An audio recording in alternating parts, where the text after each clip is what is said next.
Hello, and welcome to Let Me Tell You a Story podcast, produced by ED Media. Today's story is from the best-selling novel, Journey to the Kingdom of Soul, written by author Everlazt. Chapter 17. The next morning Major Zor woke up with a sense of worry flowing through his system. Something was wrong. He could feel it.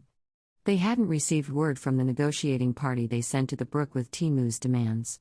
Which was very unusual, because Captain Andrew was one of the most thorough soldiers in the Industriarmy.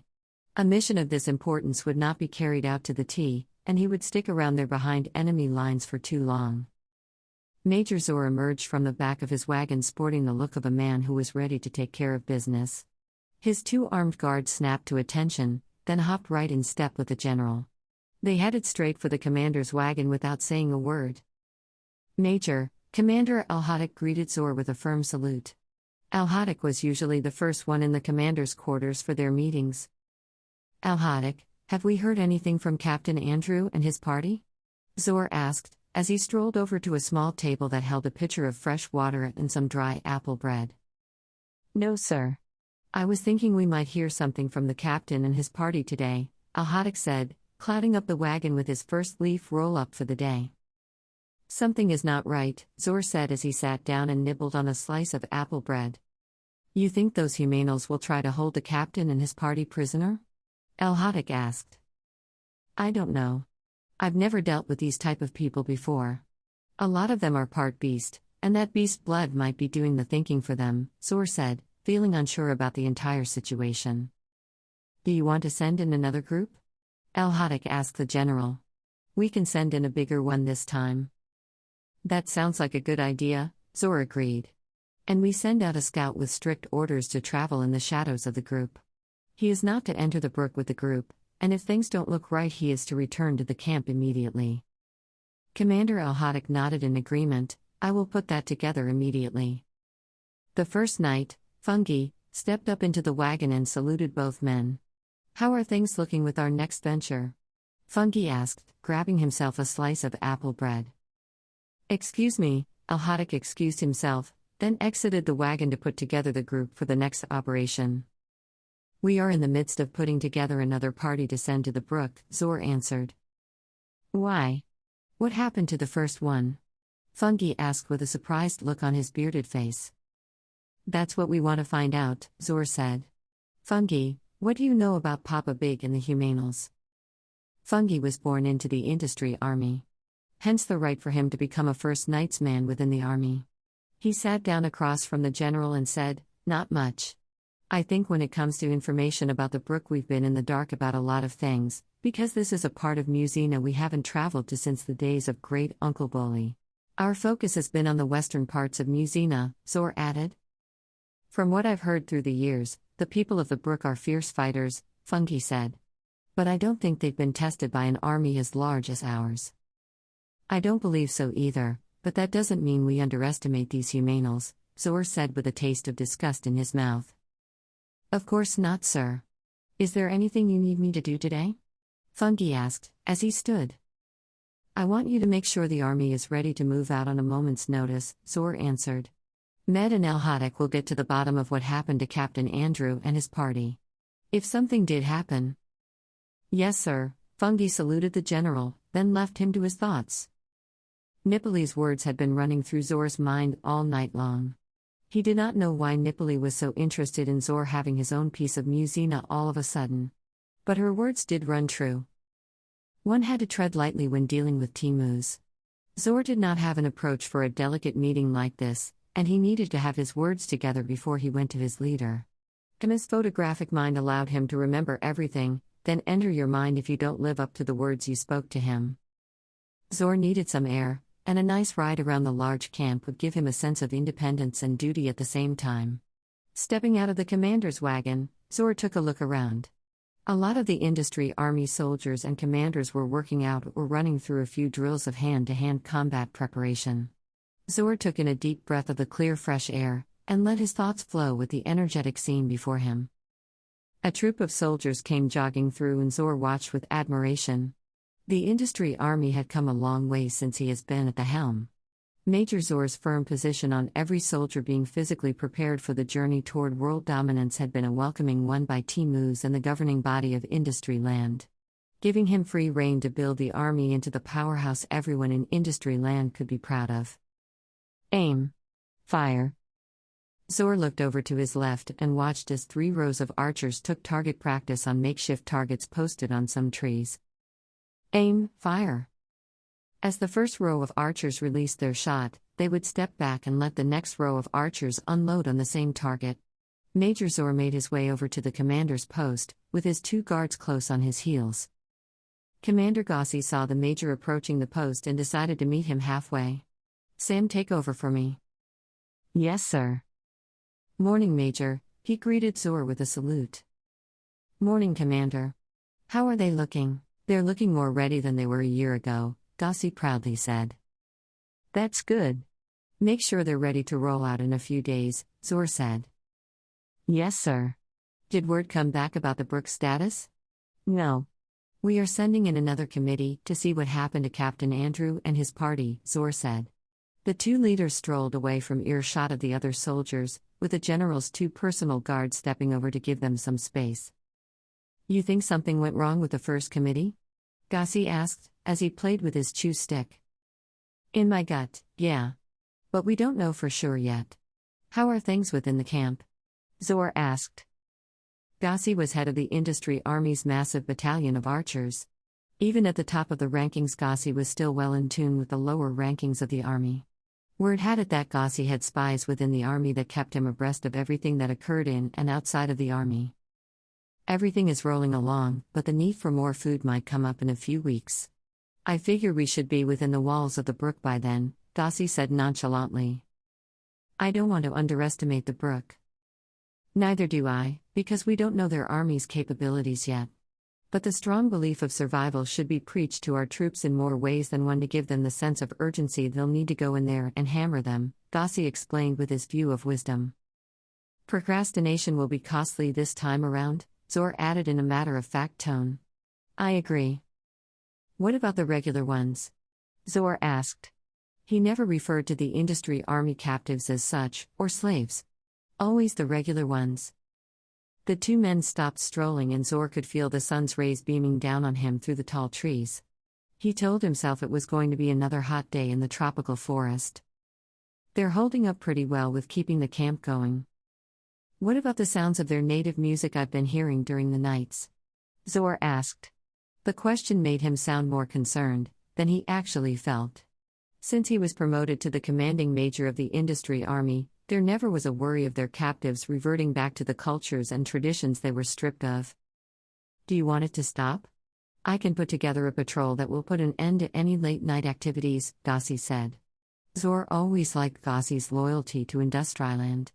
Any lawlessness within the walls of Industriarmy would be dealt with an iron fist. And the commander took great pride in making sure every order was carried out with bloodshed if need be. "Yeah, I do," Zor said. "We can't have these people believing they can serve the industry when the sun is up, then return to their independent roots by night. That will create camaraderie amongst them." Gossi nodded. "I agree. I will put some men on it tonight." They stood there quiet for a moment and Zor could tell his commander had something else on his mind. "What's wrong, Gossi?" "Well, not to be in your business or anything like that, but what about when the patrols go to the songstress section of the camp?"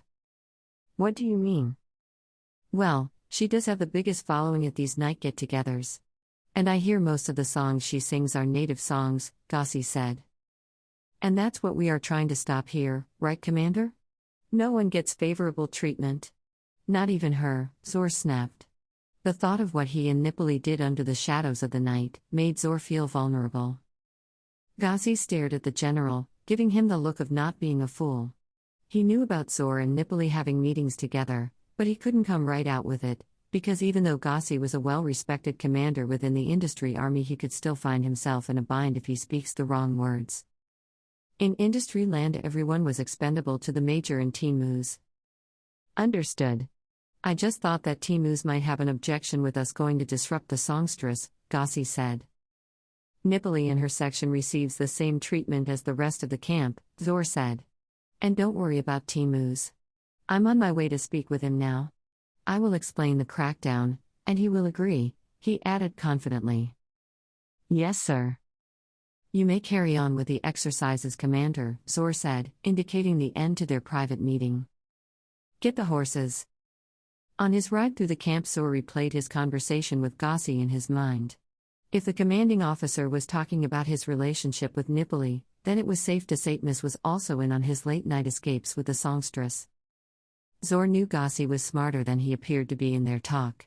His felt was Gossi might have saw through Zor's reaction when the discussion turned to Nipoli. He couldn't display his true feelings for Nipoli. The bottom line was, no matter what Nipoli did on her leisure time, she still belonged to Timu's. True feelings. What are my true feelings for Nipoli? Zor asked himself. But he was too scared to answer himself, because then he would bite his tongue about the call he made to clean up the gatherings at her section of the camp. Blocking all thoughts of her, Zor and his 2 guards rode up into Timu's section with his focus back on the army and their task at hand. A fire was already going with 2 women servants working on the day's batch of fresh bread. Down the hill from the settlement a lot of activity was moving to and from Timu's wagon, to a stream of clean water. A handful of Timu's Knights men were engaged in a midday workout session, while a few others sharpened their weapons under the hot sun. The general's presence brought a succession of salutes from the troops, as the captain of security stepped up to greet Zor. Major, is it time? Zor hopped off of his horse. Not yet, Captain. However, I still want you and the rest of the Knights men to be prepared to move out on a moment's notice, the general ordered. I look forward to knocking down there in the next few moons. The anticipation of a battle brought a smile to the captain's rotten-toothed mouth. Yes, sir. We are ready when you need us. How's His Excellency? Zor asked. He's maintaining his spirits. I can tell, he can't wait until the battle is underway. Has he had any visitors? Zor asked. No one out of the ordinary. Just the usual board members, and he ordered Nipoli to come sing for him last night. Other than that, it's been nothing but preparation up here. Her name raised his eyebrow, but that was the most emotion the general was going to show at the mere mention of her name. Nipoli must have been summoned by Timu's after Zor left her last night. His Excellency is being washed right now. Would you like for me to announce your presence? The captain asked. The aroma coming from the cooking pots caught Zor's attention. You may, Captain. I will wait until they're finished. Yes, sir. The captain saluted Zor, then made his way over to the wagon, as Zor wandered over to the tables where the 2 women were preparing the day meals. Good day, Major, Della said with a bright smile on her face. It smells good over here, Zor commented as his eyes surveyed the tasty layout he couldn't see from a distance. Are you hungry? I have some smoked trout that's ready, Della said. She didn't wait for his response, as she quickly hustled over to the pot and put a tray together for the general. Yes, that would be nice. Della was always amazed at how respectful Major Zor presented himself when he interacted with the women servants of Industriarmy. Della figured a man of his stature would be as mean and verbally abusive as the army he leads. But that wasn't the case, making this manly quality highly attractive to Della. Every day Della played scenarios in her mind on how she can escape the creepy clutches of Timu's. Her most personal scenario was being chosen by Zor, or a man of rank and stature in Industriarmy. Della knew her days would go by much easier if she was chosen by the Major to work in his sector. But instead of him seeing her value, Zor always seemed to look right through her, and this frustrated Della to the point of anger. Della made Zor a healthy tray of fresh fruit, smoked fish, and the morning bread. Would you like some water or drink? She asked, handing him his food. Zor took the tray as if she wasn't there. Water, is all he said, as he dug right into the fish. Della shuffled off, and the Major found himself watching the slender brown-skinned beauty. How does your food supply look in this sector? Zor asked. This wasn't the kind of question Della was looking for to spark a conversation with Zor, but she would take it. As long as he recognized her for something more than her good-tasting breads. It looks like it can last us about 2 weeks. Do you think we will get a food stimulus before then? Della asked, feeling a little comfort from making herself look busy. Hopefully, if everything goes as planned, Zor said, turning his attention back to his meal. How's your trout? Della asked, trying to fill the silence. Zor swallowed a mouthful. This is delicious. Ah, what is your name again? Della, how could you forget that? She asked with a playful smile. Zor cracked a rare smile. I'm sorry. It's just, every time I turn around Timu's has a different set of attendants. So it's hard to keep up. I understand, Della said. Then she waited for what seemed like an eternity for Zor to say something else to her, but his interest turned back to his food. Would you like some more? Ah, yes, but I have to go inside, Zor said, rising up from his seat. That's all right. I will have it wrapped and ready to go when you're done, Della said, putting on the best smile she had to offer in years. Okay, Zor said, walking off to Miss Wagon. He is ready for you, Major. Zor nodded, then climbed into the wagon. The air inside was warm, with a steamy coat floating around. Incense burned an aromatic fragrance that gave Zor's senses a relaxing feeling as soon as he inhaled it. Timu sat in his chair bare-chested, looking refreshed. His porcelain skin glistened, as one of his servants rubbed oil on his back and bald head. Timu raised his hand. That's good enough. Leave us. The woman nodded and quickly grabbed a few items, before climbing out the back of the wagon. How is everything looking up front? Timu asked. He dug into a bowl of fresh fruit and picked out an orange. Everything is ready, we're just awaiting word from the committee, Zor reported. Tmis raised his eyebrow. We still have not received word from the committee? No. I put together another one this morning. I also sent out a scout to trail them, Zor said. And they left already? Timu asked. Yes, Your Excellency. Good. Mobilize the first wave of attack, Timu said without any hesitation. Without receiving word from the committee? Papa Big knows we're here. He'll never comply. He will depend on the gods of song for guidance, Timu said. And they will tell him we will apply our force to make him and his people submit to our life of industrialization. Zor nodded. I will put together a 7,000-man wave when I return to the command post. Good. Tell Fungi to have my escort ready, Timu said, sounding like he was ready to step out onto the battlefield at a moment's notice. Yes, sir, Zor said, then he stood in silence, staring down at the ground. Timu could see his general had other issues on his mind. Sotmus continued to suck on his orange until Zor got his thoughts together. He tossed aside the dry orange, then grabbed a fresh one and continued to patiently wait. Your Excellency, I've been thinking. I've been with the army all my life. And we are grateful for your presence, Timu said when Zor paused. Thank you. I was thinking, after we industrialize the Brook, do you think I can finally have a piece of land I can govern? Zor asked, feeling the awkward air thicken in the wagon. Timu was silent for a long time. He continued sucking on his orange until it was dry, then he tossed it to the side. He stared at his general, then asked, You no longer have the desire to lead the army? Of course I do, but I've been thinking about what a great asset I would be to the gods of force, if I was able to build a piece of history within the industry, Zor said looking up into his leader's haunting eyes. It will be with your blessings, under the traditions of industry land that I will be able to do something new and prosperous for our culture. I knew this day would come when you would grow into a new chapter in your life. This is why you were chosen to lead the army, Zor, Timu said. Your ambition for growth. I would like the opportunity to begin the development process to build another land. One Industriarland can depend on as a sister territory. Zor, there is no one more deserving than you when it comes to the discussion of having their own territory to develop, Timu said with a glimpse of sincerity in his eyes. But the march to the Kingdom of Soul has been the road laid out to us since the beginning of time. That is history, he declared with conviction in his voice.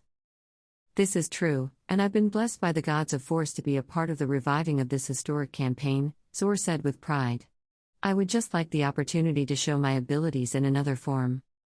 You sure this sudden change of interest doesn't have anything to do with Nipoli? Tmis asked without a hint of emotion in his dark voice. The air was so still it seemed like the smoke floating up from the incense froze right before Zor's eyes. He did not know how to respond, and Timu didn't give the Major any indication on his true feelings. Tmis' blank stare remained unchanged as he waited for a response. Why would it have something to do with Nipoli? Zor asked, trying to feel his leader out. Ha ha ha, Timmuz let out a sinister laugh, without the extra theatrics of a smile, and said, Zor, I am the ruler of this land because I don't let anything or anyone get in the way of my vision. Not even some sweet words from soft skin and beauty. Zor just nodded and said, I understand. Do you? Or have you fallen victim to the flesh? Timmuz asked. His eyes seemed to be on the verge of turning red, but his anger seemed to be still under control. No matter how much he prepared himself for this discussion, Zor still was not ready for the direction the conversation was headed into. No one was worth getting into a skirmish with the leader of Industriarmy. So the major remained silent. After a brief silence, Timmuz said, I will have to share your desire to move on, with the gods of force, but that won't be until after we take over the Brook. Feeling like he should accept that answer and be satisfied, Zor nodded and said, Understood, sir. Zor, remember, the flesh can be destroyed at any time, but the pleasure is in capturing the soul. Zor understood too well what Timmuz meant by his last resolution. Zor had witnessed Timmuz exert his powers too many times on people who had crossed him and Industriarmy. Capturing their souls and feeding it to the gods of force was ministered daily in Industriarmy. Without having anything else to say, Zor quietly nodded his head again. Then he slowly backed up and climbed out of the wagon. Leaving the wagon, the major found himself having more baggage on his mind than when he first went inside. Seeing the major exit the wagon, Della grabbed the package she wrapped for him and tried to make her way across the open area to hand it to him personally. Not liking her aim of direction, the captain cut her off. Where do you think you're going? He asked her, stepping into her path. I have this package of food for the major, like he requested, Della said with a slight nervousness in her voice. The captain looked down at the package. Oh yeah. Well, I'll take that, he said, snatching the package from her. You go back to your duties over the fire. Yes, sir, Della said in a defeated tone. The captain put an end to any hope Della had to interact with the major one last time before he left. Zor didn't look her way as he and his two guards hopped onto their horses. Let's go, Zor ordered without acknowledging anyone in the area. Not even the captain. I guess he didn't want the food after all, the captain said, chuckling. Then he ripped it open and helped himself to the goodies, as Zor and his guards rode off to the front of the camp. Hey everyone, it's author Everlazt. I want to thank you for listening to Let Me Tell You a Story podcast. Tune in for the next episode. God bless and be safe.